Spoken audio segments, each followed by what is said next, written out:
안녕하십니까. 제1차 생명존중 콜로키움 주제 발표를 맡은 생명존중 시민회의 상임이사 임상진입니다. 오늘 여러분들과 함께 생명위기 극복은 우리 모두의 과제다, 이런 주제를 가지고 함께 생각해보는 시간을 갖도록 하겠습니다. 제가 하고 있는 여러 가지 일들 가운데서 생명존중 시민회의 일은 가장 소중한 일입니다.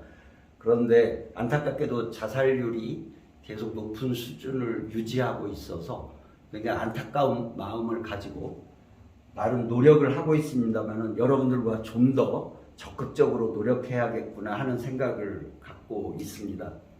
생명에 대한 여러 개념 규정들이 있지만 저는 이 대법원 판결문에서 정리했던 한 사람의 생명은 전 지구보다 무겁고 또 귀중하고도 엄숙한 것이다라고 하는 생명에 대한 이 소중한 그런 의미를 살린 이 판결문의 의미를 다시 한번 되새기면서 오늘은 이 부분을 여러분들께 말씀드리고자 합니다. 존엄한 인간 존재의 근원이다. 사실 우리가 생명을 소중히 여기느냐, 어떤 사회나 국가나 조직이, 그러면 그것은 문명이죠.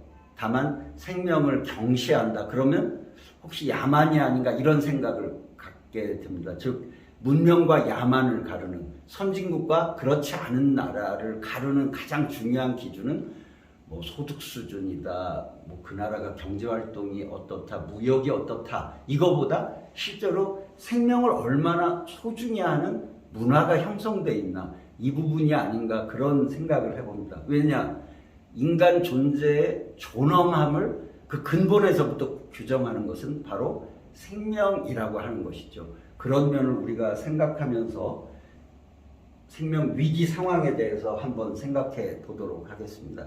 현재 안타깝게도 우리나라는 1년에 무려 13,000여 명이 스스로 생을 마감하고 있습니다. 사실 지난 2011년에 15,900여 명으로 가장 자살자 수가 많았었습니다. 그게 꾸준히 감소를 해왔었죠.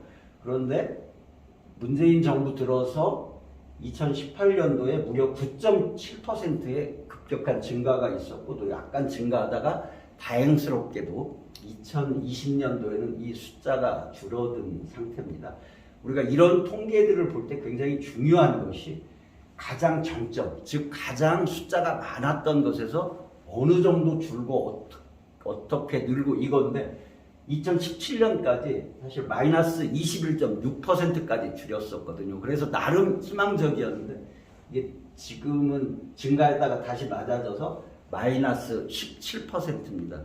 교통사고의 경우에도 1991년도에 이게 정점을 찍었다가 지금은 한 1년에 사망자가 4,000명대로 정점 대비 5분의 1, 4분의 1 수준까지 낮아진 상태거든요. 저는 우리의 자살자 수도 그렇게 낮아지기를 소망하면서요, 이 부분 제가 뭐 정치적 입장을 떠나서 문재인 정부 들어서 왜 이렇게 자살자가 급격히 증가했을까, 저는 그 중에 하나의 중요한 원인으로 적폐청산을 제1의 국정과제로 설정을 하고 사회적 갈등이 심화된 것, 이게 아닌가 싶습니다. 사실 이 에밀 듀르켐을 비롯한 사회학자들의 분석에 따르면 그 사회가 얼마나 갈등이 심화되느냐가 굉장히 자살률에 큰 영향을 미친다고 되어 있거든요. 그런 면에서 다시는 그런 일이 되풀이되지 않기를 소망해 봅니다. 자살률이 우리나라 뭐 OECD 16년째 1위다, 이런 말씀 많이 들었지만 세계적으로 보면 2019년도에 세계보건기구에서 분석을 한 걸 보면 우리나라 굉장히 높은 자살률을 보이고 있습니다. 인구 표준화 자살률로 15명 이상이 지금 가장 짙게 표시되어 있는데 우리나라 여기에 포함이 되어 있죠. 근데 세계 4위인데 다른 우리보다 더 많은 나라들이 어떤 나라들인가?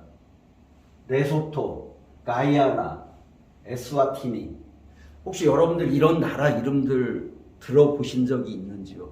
저는 사실 거의 들어본 적이 없습니다. 아프리카 나라들이고요. 인구가 100만 남짓, 뭐 300만 요 정도 규모의 국가들입니다. 종족 간의 갈등, 부족 간의 치열한 다툼으로 인해서 구테타가 이어지고 있고 정정이 불안한 그런 나라들입니다. 근데 우리나라가 그 나라들과 자살률 면에서 어깨를 나란히 하고 있습니다. 이것은 정말 부끄러운 일이고 국가적 수치입니다. 하루속히 근본적인 대책들을 마련할 필요가 있다라고 하는 것을 이 수치들이, 이 순위가 웅변하고 있습니다. 어른들만이 자살 위기에 내몰려 있는 것이 아니죠. 교육부 조사에 의하면 현재 자살 고위험군 초, 중, 고 학생이 무려 2만여 명이 넘습니다. 사회 전반이 위기 상황인데 아이들이라고 다르겠습니까? 그런 면에서 한마디로 저는 심각한 생명 위기의 상황에 있는 우리나라다 이렇게 봅니다. 이 부분을 해석함에 있어서 저는 만약에 생명 위기가 이 정점에 있다라고 한다면 메리 커머너라는 분이 The Closing Circle, 원은 닫혀야 한다 이런 책에서 모든 것은 다른 모든 것에 연결되어 있다라고 그렇게 생태학의 제일 법칙을 밝힌 바 있죠. 이 생명 위기에 여러 요소들이 중첩돼서 이 위기가 나타나게 될 것인데요. 그 위기의 중심축에 무엇이 있을까? 그 부분을 오늘 여러분들과 함께 생각해 보겠습니다. 먼저 우리나라의 생명 위기가 굉장히 심각하다라고 하는 것은 어디에 나타나고 있냐면 낮은 포용성입니다. 흔히 톨레란스라고 하기도 하고 톨러런스라고 하기도 하죠. 근데 포용성이라는 건 뭐냐면 다른 사람이 나와 다른 생각을 가질 수도 있고 나는 그럼에도 불구하고 그를 존중한다 라는 것이거든요. 근데 현재 우리는 20%만이 타인의 관용을 하고 있고요. 특히 30%는 35% 이상의 국민들이 정치관이 다르면 기본적으로 불신을 하고 있습니다. 지난 대통령 선거에서 우리는 진영 논리가 얼마나 이성을 압도하는 것을 그런 걸 확인할 수 있었죠.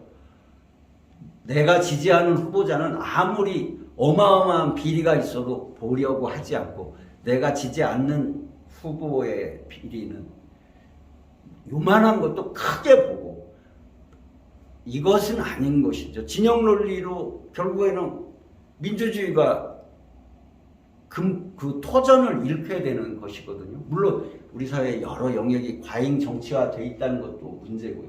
근데 이걸 세계적으로 조사를 해보니까 영국 BBC 방송에서 의뢰를 해서 세계 여러 나라 조사를 해보니까 27개국 가운데서 헝가리를 제외하고 우리가 가장 나쁜 상태에 있습니다. 즉 타인의 나와 다른 생각을 가진 타인을 용인하고 받아들이고 관용하지 못한다는 이야기죠. 그런데 제가 사전을 찾아보고 깜짝 놀랐습니다. 톨러런스, 용인, 관용, 아량이죠. 근데 두 번째, 내성 저항력입니다. 즉 다른 사람을 용인할 수 있다는 것은 다른 여러 가지 요소에 대한 내성을 가질 수 있고 저항할 수 있는 힘이 생긴다는 거죠. 관용이 곧 저항할 수 있는 힘이거든요. 그런 면에서 우리는 관용이 없다라고 하는 건 그만큼 내성이 약하고 저항력이 없다라고 하는 것으로 이어질 수 있는 거죠. 그런 면에서 저는 이 포용성을 늘리기 위한 또 특히 나부터 다른 사람, 나와 정치적 입장, 사회적 입장 모든 것에 대한 견해를 달리하는 사람들의 입장을 존중할 수 있는 그런 문화 형성을 위해서 노력해야 한다는 그런 생각을 해봅니다. 두 번째로는 저출산과 가족 해체와 같은 생명 위기 상황입니다. 사실 합계 출산율 며칠 전에도 머스키가 우리나라의 이 합계 출산율이 급격히 낮아지는 문제를 지적을 했는데요. 현재 합계 출산율이라고 하는 것은 원래 여성 한 명이 일생 동안 낳을 수 있는 아이의 그런 평균 출생아 수거든요. 근데 그게 지금 한 명이 안 되고 지금 0.84, 0.81까지 내려갔거든요. 1이 안 되는 나라는 세계 우리나라밖에 없습니다. 지난 2013년 부산에서 열렸던 세계 인구 총회에서 한 세계적인 학자가 지구상에서 인구 감소로 가장 먼저 사라질 나라로 대한민국을 지목한 바 있습니다. 지난 10년 동안 저출산 문제를 극복하기 위해서 무려 225조 원의 돈을 투입했지만 조금 나아지는 데다가 이렇게 낮아지고 있습니다. 거기다가 2020년 현재 전국의 1인 가구 수가 무려 664만여 가구입니다. 전체 가구의 무려 31.7%죠. 예전에 제가 대학 시험 보고 이럴 때는 거의 100만 명이 학력고사를 보고 뭐 예비고사를 보고 그랬었는데 지금 출생 연령이 20만 명대입니다. 100만 명대에서 5분의 1로 줄어든 상황이죠.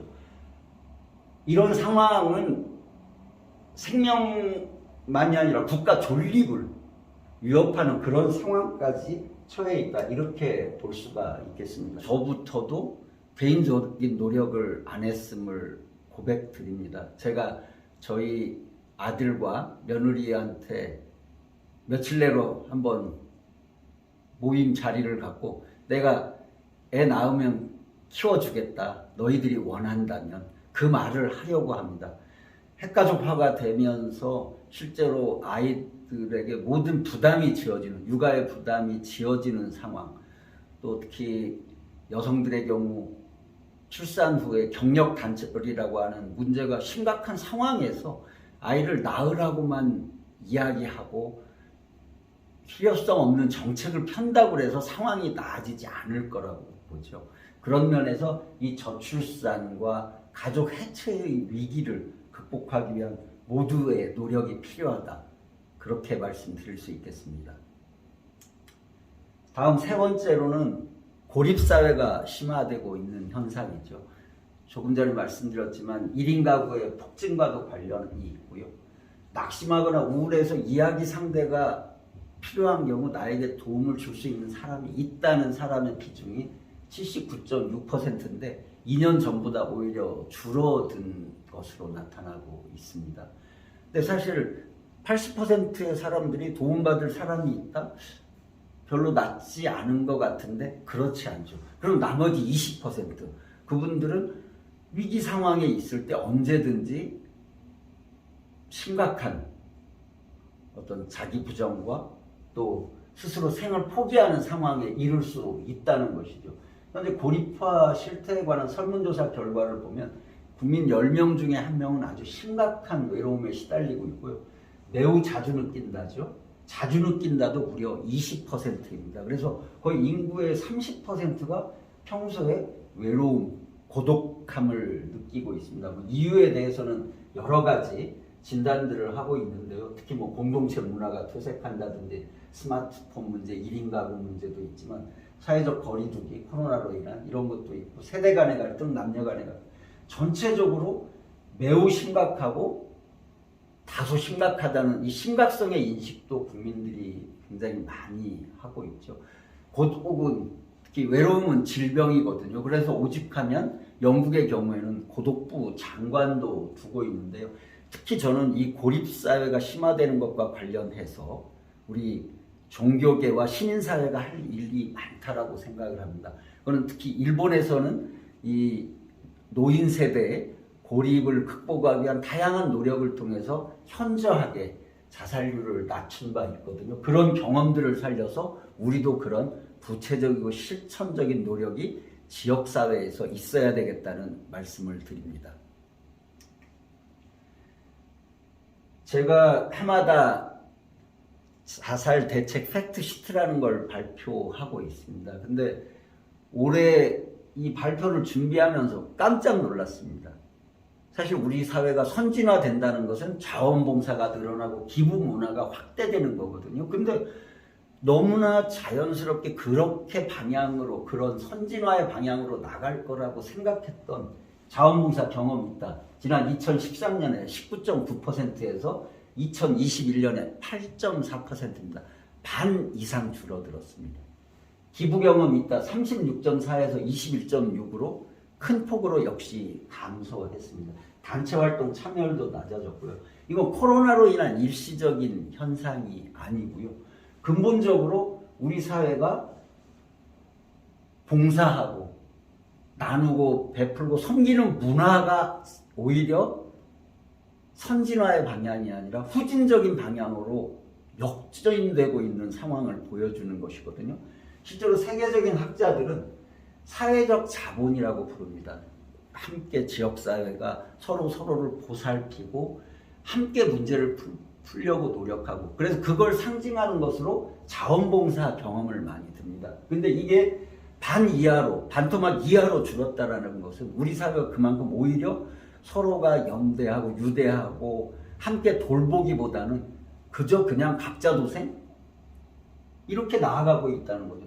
사회적 자본이 지속적으로 꾸준히 감소해 왔다는 것입니다. 이 부분과 관련해서는 저는 특히 이전에 시민사회에서 정치권으로 진출했던 분들을 포함해서 시민사회 대우각성이 필요한 영역입니다. 그리고 자원봉사 영역도 정치화해서 자기를 도와줬던 사람들, 자기 측근들을 자원봉사 쪽에 내세우고 이렇게 하는 것들이 지금 우리 사회의 근본을 무너뜨리고 있다. 지금 미국에서 이 조사에 의하면 이게 중간값인데요. 27%. 근데 실제로 37, 8%인 솔크레이트 시티라든지 미네아폴리스 이런 그 자원봉사율이 높은 지역과 라스베가스, 뉴욕, 뉴올리언즈나 마이애미처럼 자원봉사율이 낮은 지역을 보니까 이 사회적 결속이 현저히 낮고 그로 말미암아 살인이라든지 강도라든지 이런 범죄의 비율이 높고, 그걸 개인들이 방어하기 위해서 그 각 개인들이 지출하는 경비 비용이 2배 이상 높더라라는 그런 연구 결과가 있습니다.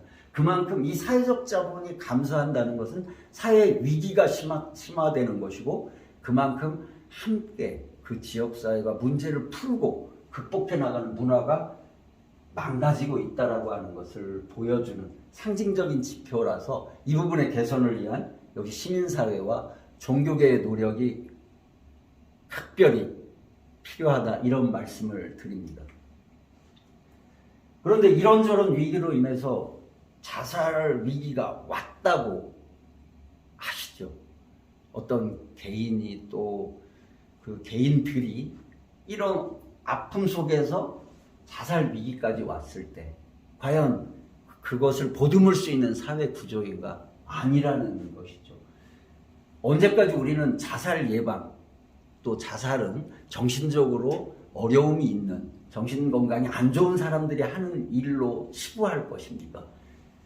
일본의 자살대책기본법 제2조 2항입니다. 자살대책은 자살이 개인적인 문제로서만 파악되는 것이 아니라 그 배경에 다양한 사회적 요인이 있음을 감안해서 사회적 대책으로 실현돼야 된다, 이렇게 명백히 규정하고 있습니다.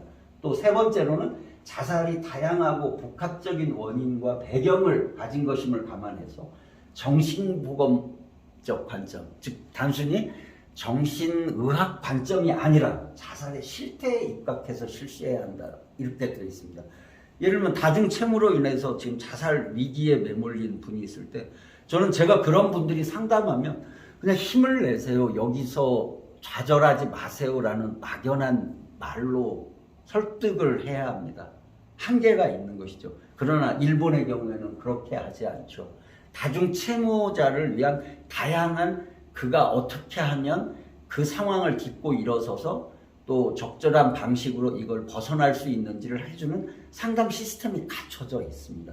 자살 예방에서 자살 대책으로의 변화, 제가 지금 몇 년 전부터 부르짖고 있는데 아직도 그런 변화는 전혀 나타나고 있지 않습니다. 이 부분은 우리 생명운동 단체들을 비롯해서 시민사회가 적극적으로 나서서 주창해서 제도 개선과 사회적 변화를, 정책적 변화를 만들어 나가야 된다라고 봅니다. 메르스 코로나 이전에 우리 사회를 떠들썩하게 했었죠. 그때 불과 전체 희생자가 38명이었습니다. 우리 하루 자살자 숫자와 맞먹는 정도의 수치입니다.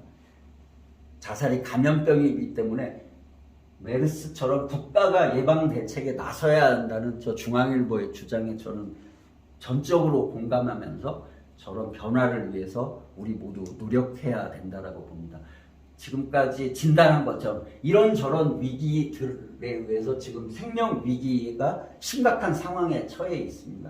그래서 이제는 더 이상 이 부분을 위정자들과 보건복지부와 또 혹은 자살 대책에 골몰하고 있는 자살 예방센터나 시민단체에만 맡길 것이 아니라 우리 모두가 개개인부터 단체, 조직, 기업에 이르기까지 생명의 문화를 만드는 노력이 필요합니다. 특히 나부터 관용, 나와 다른 생각이 가진 특히 정치적 입장이 다른 사람을 포용하고 함께 살기 위한 노력을 해야겠고요. 진영 논리의 극복 정말 필요합니다. 우리 오히려 내 편에 대해서 따갑게 비판할 수 있어야 되고요. 다른 상대편에 대해서 너그럽게 포용할 수 있는 사회 문화가 형성이 돼야 됩니다. 정치적 문화가 필요하고요. 그런 면에서 저는 국민 통합은 그런 진정한 변화 속에서 이루어져야 된다고 봅니다.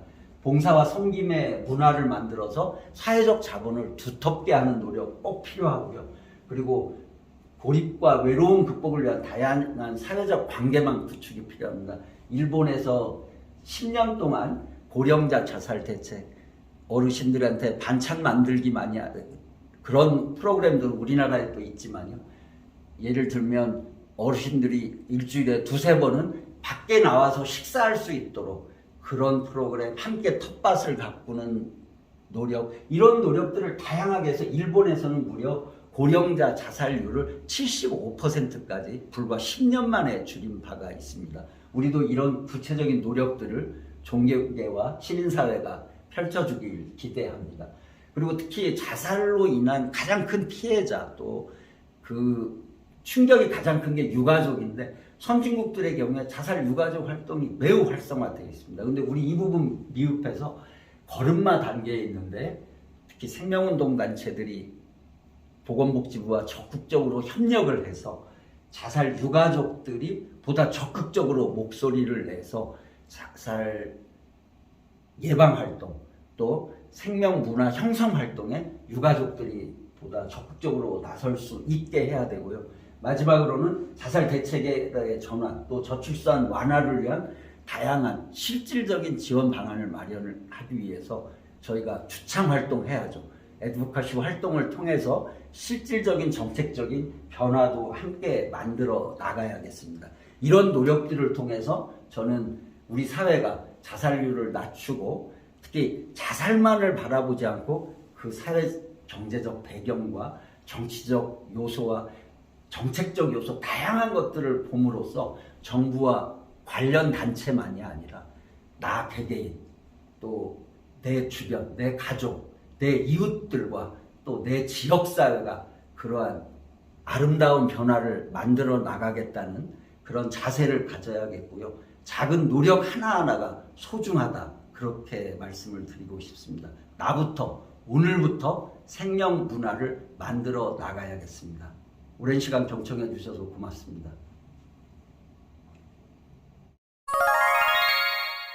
안녕하세요. 안실련 자살예방센터장 양주석입니다. 오늘 임삼진 박사께서 발표하신 생명위기 극복은 우리 모두 책임이다. 굉장히 중요하고 의미 있는 발표였습니다.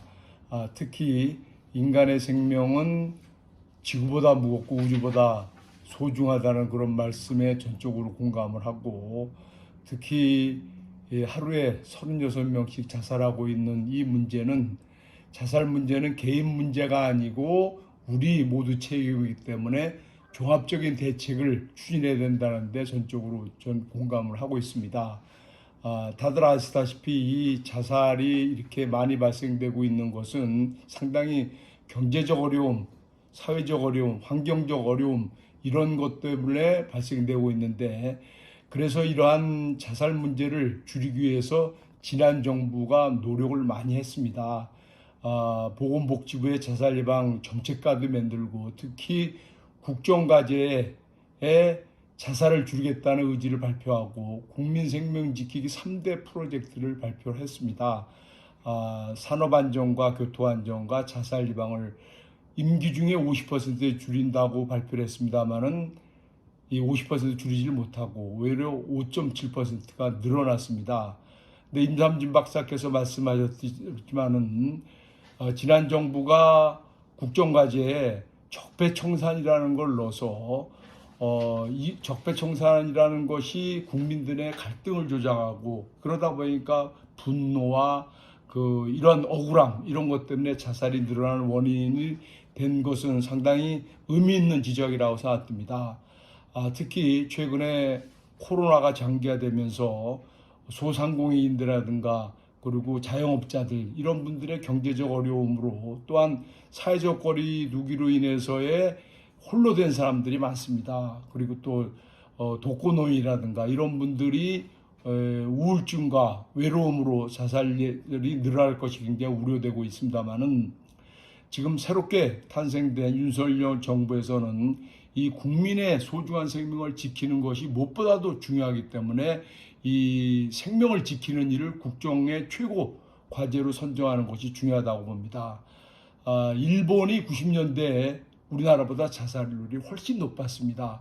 근데 이것을 줄이기 위해서 일본은 2006년에 총리실, 우리말하면 대통령실의 자살예방 대책위원회를 만들어서 전 부처가 힘을 합쳐서 추진해서 자살을 37%를 줄인 바가 있습니다. 그래서 새롭게 탄생된 윤석열 정부에서는 소중한 생명을 지키고 살리는 일을 국정과제의 최고로 잡아서 대통령실의 자살예방대책위원회를 만드는 것이 무엇보다도 중요합니다.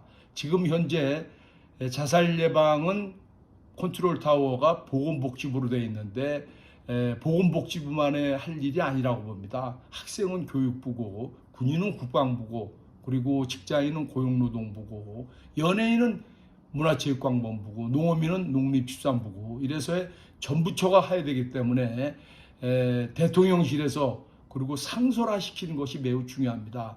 물론 지난 정부에 자살예방정책과도 보건복지에 만들고 그리고 총리실에 자살예방대책위원회를 만들었습니다. 비상설화가 됐었습니다. 그래서 그런 것은 그렇게 실효성이 없었고 비근한 예로서의 90년대 우리나라 교통사고가 많이 발생됐습니다. 1년에 14,000명씩 발생됐는데 이걸 줄이기 위해서 총리실의 안전관리 계획단이 상설화돼서 국토부랑 경찰청, 손해보호업계, 시민단체, 언론 이런 분들이 같이 힘을 합쳐서 교통사고를 갖다가 대폭 4분의 1에 줄였듯이 대통령실에 자살예방대책위원회를 만드는 것이 무엇보다도 중요한데 자살 예방은 정부만의 의지만 가지고 되지 않습니다. 17개 시도지라든가 그다음에 226개 지자체 단체장들이 의지를 갖고 조직을 갖고 예산을 늘리고 이런 것들이 중요한데 지자체 단체장뿐만이 아니라 국회도 굉장히 중요합니다. 국회에 지금 현재 자살 예방 포럼이 여당은 윤재욱 의원, 야당은 윤호중 의원으로 되어 있는데 이분들이 국회에서도 예산도 늘리고 법 개정도 해서 이렇게 자살 예방은 정부, 지자체, 국회, 종교단체, 시민단체 이런 분들이 모두 힘을 합쳐서 노력할 때 자살이 대폭 줄어들 것이라고 생각이 듭니다. 감사합니다.